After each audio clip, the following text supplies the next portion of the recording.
Bonjour, la consommation en électricité dans le monde devrait augmenter de 75% entre 2007 et 2030.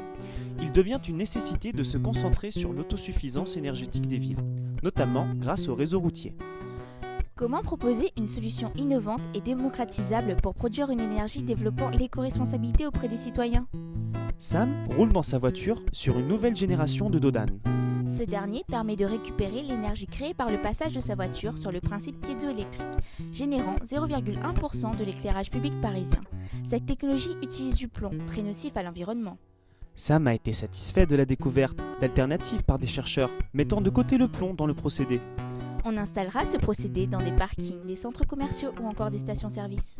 Sam trouve judicieux d'étudier la possibilité d'équiper les routes, ces dernières produisant annuellement 4830 MWh, soit 4,5% de l'éclairage public parisien. Sam s'est souvent demandé si les égouts pouvaient être utilisés comme moyen de production d'énergie.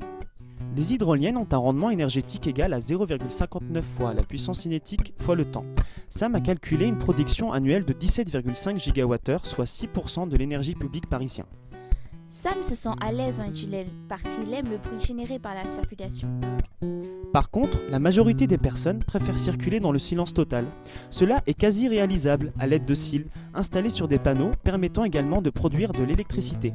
Chaque panneau possède un cil tous les centimètres carrés. Ces derniers font vibrer à la rencontre des ondes sonores, générant des impulsions sur une file plate, créant un courant entre les deux électrodes. Sam sera l'un des éco-acteurs traversant une partie des 30,7 km tunnels de Paris. Il pourra, à l'aide des autres conducteurs, générer 2% de l'éclairage public parisien et diminuer la pollution sonore. On atteint à l'aide de nos solutions 12,6% de l'éclairage public parisien.